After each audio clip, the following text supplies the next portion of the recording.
वृश्चिक राशि वालों, तैयार हो जाइए, क्योंकि ब्रह्मांड में एक ऐसी अग्नि जल चुकी है जो आपके भाग्य को तपाने वाली है। अंगारक योग, एक ऐसा योग जिसे ज्योतिष में साधारण नहीं माना जाता, क्योंकि यह केवल ग्रहों की स्थिति नहीं है, ये शक्ति और छाया के बीच सीधा टकराव है। दो ग्रह, एक मैदान, और परिणाम तय करेगा आपके जीवन की दिशा। और अगर ये विस्फोट वृश्चिक राशि के क्षेत्र में हो तो समझ लीजिए ये कोई सामान्य समय नहीं है, क्योंकि वृश्चिक राशि का स्वामी स्वयं मंगल है। मंगल साहस का ग्रह, युद्ध का ग्रह, रक्त का प्रवाह, निर्णय की तीव्रता। और जब राहु, जो भ्रम भी है, महत्वाकांक्षा भी है, अचानक उछाल भी है, वही राहु मंगल के साथ आकर बैठ जाए तो ऊर्जा सीधी नहीं चलती, वो घूमती है, भड़कती है, अंदर दबे ज्वालामुखी को जगाती है। वृश्चिक राशि वालों, आप वैसे ही गहरे हैं, आपके मन की तह तक कोई आसानी से नहीं पहुंच सकता। आप प्रेम भी करते हैं तो चरम पर, और शत्रुता भी निभाते हैं तो अंत तक। अब सोचिए, जब आपकी ही राशि में यह अंगारक योग सक्रिय हो तो ये खेल बाहर से कम, अंदर से ज्यादा शुरू होता है। इस समय आपके भीतर दो आवाजें उठेंगी। एक कहेगी, अब समय है बदला लेने का, अब समय है अपनी ताकत दिखाने का। दूसरी आवाज कहेगी, संभल जाओ, ये आग तुम्हें भी जला सकती है। यही है अंगारक योग की असली परीक्षा। ये योग आपको शक्ति देता है, लेकिन नियंत्रण नहीं देता। ये आपको साहस देता है, लेकिन दिशा आपको खुद तय करनी होगी। और ध्यान रखिए, राहु जिस चीज को छूता है उसे बढ़ा देता है। अगर आपके अंदर गुस्सा है, वह भड़क जाएगा। अगर आपके अंदर महत्वाकांक्षा है, वह आसमान छूना चाहेगी। अगर आपके अंदर प्रेम है, वह जुनून बन जाएगा। लेकिन अगर आपके अंदर डर है तो वह भी कई गुना बढ़ सकता है। वृश्चिक राशि वालों, ये समय आपको दुनिया से लड़ने का नहीं, पहले खुद को जीतने का है, क्योंकि मंगल आपका स्वामी है। और जब स्वामी राहु के साथ बैठता है तो ये राजयोग भी बना सकता है और पतन भी दे सकता है। कई लोगों के जीवन में अचानक करियर का बड़ा मोड़ आ सकता है। कुछ लोग अचानक निर्णय ले सकते हैं, नौकरी छोड़ने का, रिश्ता तोड़ने का, या कोई बड़ा जोखिम उठाने का। याद रखिए, अंगारक योग आवेश में लिए गए फैसलों की परीक्षा लेता है। यह योग आपको शेर बना सकता है, लेकिन अगर नियंत्रण खोया तो वही शेर अपने ही जंगल को जला सकता है। इस समय ब्रह्मांड आपको देख रहा है, आपकी प्रतिक्रिया देख रहा है, आपकी सहनशीलता को परख रहा है। अगर आपने इस ऊर्जा को साध लिया तो आने वाले महीनों में वही लोग जो आज आपको चुनौती दे रहे हैं आपके सामने झुकेंगे। लेकिन अगर आपने अपने क्रोध को खुद पर हावी होने दिया तो रिश्ते दरक सकते हैं, विश्वास टूट सकता है और पछतावा हाथ लग सकता है। वृश्चिक राशि वालों, यह योग विनाश का संकेत नहीं है, यह परिवर्तन का संकेत है। यह आपको पुराने डर से मुक्त कर सकता है, आपको नई पहचान दे सकता है, आपको अंदर से इतना मजबूत बना सकता है कि आगे कोई भी ग्रह आपकी परीक्षा ले, आप डगमगाए नहीं। अब सवाल ये नहीं है कि अंगारक योग क्या करेगा, सवाल ये है, आप इस अग्नि के साथ क्या करेंगे? क्या आप इसे दीपक बनाएंगे या दावानल? क्योंकि याद रखिए, अग्नि वही है, परिणाम आपके निर्णय से तय होगा। और इस वीडियो में मैं आपको बताऊंगी इस योग के दौरान करियर में क्या सावधानी रखनी है, रिश्तों में कौन सी गलती बिल्कुल नहीं करनी, और कौन सा एक उपाय आपकी इस अग्नि को राजयोग में बदल सकता है। तो वृश्चिक राशि वालों, शुरुआत करते हैं आज के महत्वपूर्ण वीडियो की। लेकिन उससे पहले वीडियो को एक लाइक कर वीडियो को हाइप जरूर करिएगा और सच्चे दिल से कमेंट में लिखिए, जय मंगल देव, जय भोलेनाथ। दोस्तों, चैनल पर नए हैं तो सब्सक्राइब कर ले। अब जरा इस ज्योतिषीय समीकरण को गहराई से समझिए। मंगल अभी अभी राशि में प्रवेश कर चुके हैं। 0 डिग्री बाल अवस्था। ज्योतिष में बाल अवस्था का अर्थ क्या है? ऊर्जा तो है पर परिपक्वता नहीं, जैसे हाथ में तलवार हो पर अनुभव न हो। ऊपर से सूर्य की निकटता के कारण मंगल अस्त अवस्था में जा रहे हैं। अस्त ग्रह क्या करता है? उसकी रोशनी दब जाती है, उसकी स्वतंत्र अभिव्यक्ति कम हो जाती है। अब सोचिए, वृश्चिक राशि का स्वामी मंगल चतुर्थ भाव में बैठा है, जो भाव है मन का, भावनाओं का, घर का, अंतरतम सुरक्षा का।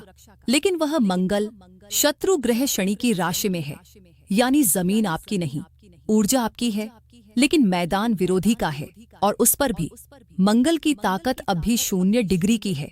अब दूसरी तरफ देखिए, राहु अपनी स्वयं की राशि में, स्वयं के नक्षत्र में और युवा अवस्था में लगभग 15 डिग्री से 16 डिग्री के बीच। ज्योतिष में युवा अवस्था क्या दर्शाती है? पूर्ण क्षमता, पूर्ण परिणाम, कोई झिझक नहीं। अब यहाँ सबसे गहरा मनोवैज्ञानिक बिंदु समझिए। राहु छाया ग्रह है, उसके पास शरीर नहीं है, वह खुद कुछ नहीं कर सकता।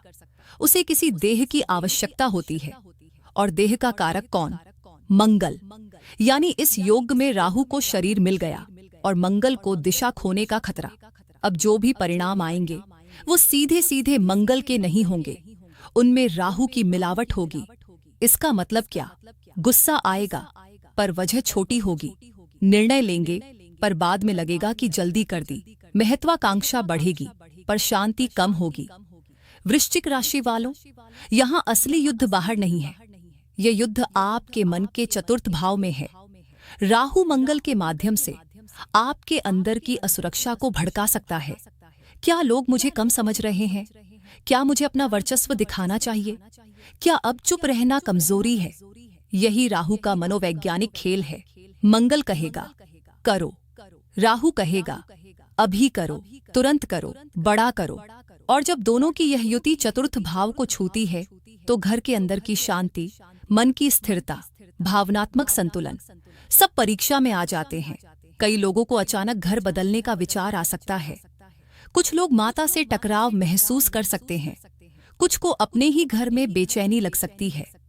लेकिन असली प्रश्न ये है, क्या यह परिस्थिति सच में इतनी बड़ी है या राहु उसे बड़ा दिखा रहा है? याद रखिए, जब मंगल निर्बल और राहु सबल हो तो परिणामों में जल्दबाजी और भ्रम की मात्रा बढ़ जाती है। पर हर योग केवल डराने के लिए नहीं आता। अगर आपने इस ऊर्जा को समझ लिया तो यही योग आपको मानसिक रूप से बेहद शक्तिशाली बना सकता है। क्योंकि जब चतुर्थ भाव तपता है तो भीतर की कमजोरियां जलती हैं, और जो बचता है वह असली आत्मबल होता है। अब आगे के भाग में हम विस्तार से समझेंगे करियर पर इसका क्या प्रभाव पड़ेगा, रिश्तों में कौन सी गलती भारी पड़ सकती है, और किस एक निर्णय से आप राहु की छाया को अपने पक्ष में मोड़ सकते हैं। वृश्चिक राशि वालों, अब इस योग का असली मनोवैज्ञानिक चेहरा सामने आता है। चतुर्थ भाव में बैठा राहु, और राहु की एक ही मानसिकता होती है, मुझे चाहिए और अभी चाहिए। ये साधारण चाहत नहीं होती, ये भीतर से उठती हुई भूख होती है, मान सम्मान की, सुरक्षा की, संपत्ति की, स्थिरता की। अब सोचिए, जब इस चाहत में मंगल की अग्नि मिल जाए तो वह केवल इच्छा नहीं रहती, वह जुनून बन जाती है। चतुर्थ भाव क्या है? घर, जमीन, जायदाद, माँ, मन की शांति, और मंगल को भूमिपुत्र कहा गया है, अर्थात भूमि से जुड़ा हर कार्य मंगल के अधीन आता है। अब जब भूमिपुत्र मंगल राहु की महत्वाकांक्षा से मिश्रित हो जाए तो प्रॉपर्टी से जुड़े कार्यों में तेजी आ सकती है। किसी रुके हुए प्लॉट का काम आगे बढ़ सकता है, कोई रजिस्ट्री का मामला पूरा हो सकता है, घर बदलने की योजना बन सकती है, नया वाहन लेने का विचार बन सकता है। लेकिन यही राहु धोखे का कारक भी है। याद रखिए, जहां लाभ की संभावना ज्यादा होती है वहीं लालच भी प्रवेश करता है। इसलिए अगर जमीन जायदाद से जुड़ा कोई निर्णय ले तो कागज देखिए, सलाह लीजिए, भावना में आकर साइन मत कीजिए। अब आते हैं दृष्टियों पर, क्योंकि असली खेल यहीं से शुरू होता है। मंगल की चौथी दृष्टि पड़ती है सप्तम भाव पर। सप्तम भाव व्यापार, साझेदारी, विवाह। अब यहाँ राहु की ऊर्जा मंगल के माध्यम से पहुंच रही है। इसका अर्थ क्या है? बिजनेस में बड़ा सोचने का समय। जो लोग व्यापार में हैं वो विस्तार का प्लान बना सकते हैं।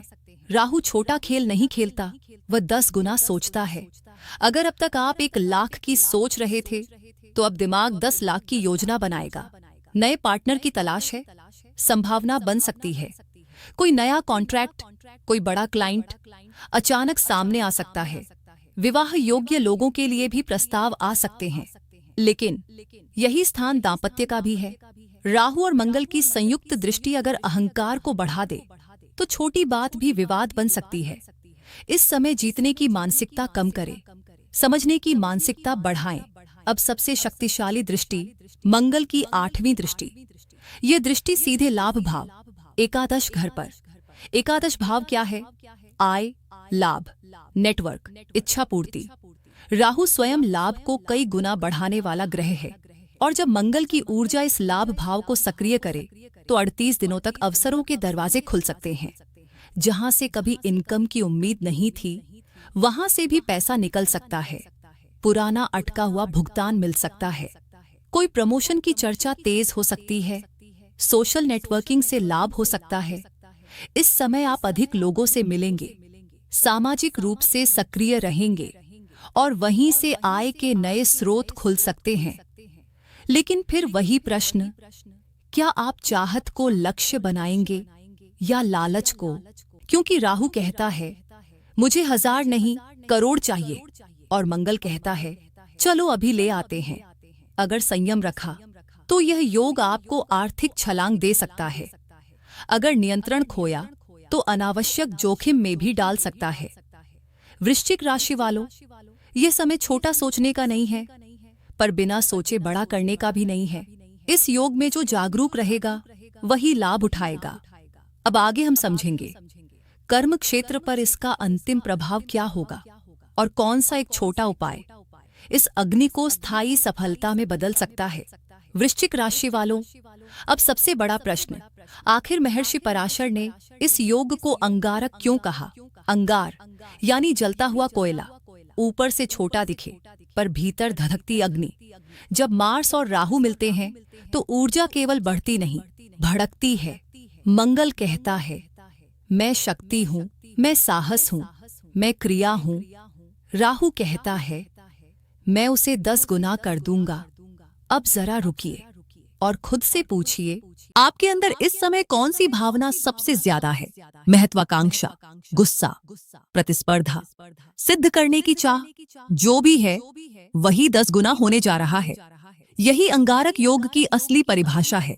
ऊर्जा वही रहती है, पर तीव्रता कई गुना बढ़ जाती है। अगर यह ऊर्जा कर्तव्य की दिशा में गई तो सफलता का मार्ग खुलेगा। अगर यही ऊर्जा नकारात्मक दिशा में गई तो परिणाम भी उतने ही तीव्र होंगे। मंगल स्वयं स्वीकार करता है मैं क्रोध हूं, और राहु कहता है मैं उसे सीमाहीन कर दूंगा। इसलिए इस समय सबसे बड़ा उपाय है क्रोध पर नियंत्रण। किसी ने कुछ कह दिया, छोड़ दीजिए। किसी ने चुनौती दी, प्रतिक्रिया देने से पहले सोचिए, क्योंकि जहां क्रोध है वहीं विनाश का द्वार खुलता है।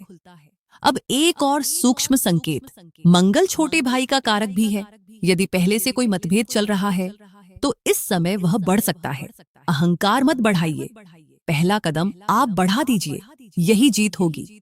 चतुर्थ भाव में बना ये योग संपत्ति का अवसर देगा, पर साथ में सावधानी भी मांगेगा। प्रॉपर्टी बनेगी, पर धोखे की संभावना भी रहेगी। परिवार में कोई गलतफहमी हो सकती है। किसी कागज पर जल्दबाजी नुकसान दे सकती है।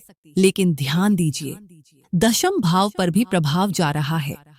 कर्म क्षेत्र सक्रिय होगा। केतु की उपस्थिति गहराई और विश्लेषण देगी, और अगर आपने भावनाओं को संतुलित रखा तो करियर में सकारात्मक परिणाम मिल सकते हैं। अब प्रश्न, इस योग की उग्रता को संतुलित कैसे करें? जब उग्र ग्रह सक्रिय हो तो उग्र देवताओं का स्मरण शक्ति देता है। मां काली, भद्रकाली, चामुंडा।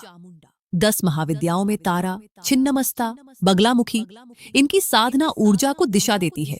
लेकिन हमेशा योग्य गुरु के मार्गदर्शन में महाकाल, काल भैरव, वीरभद्र, इनके स्तवन से मन का भय और असंतुलन कम होता है।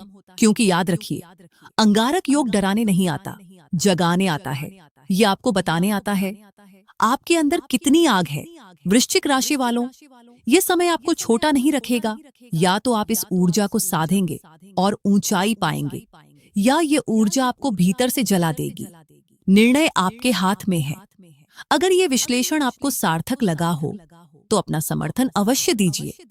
आपका एक लाइक, एक हाइप जरूर करे। इस ज्ञान की अग्नि को और लोगों तक पहुंचाता है। और यदि आप इस तरह की गहरी ज्योतिषीय व्याख्या चाहते हैं तो जुड़े रहिए। आप सभी का समय मंगलमय हो। जय श्री राम।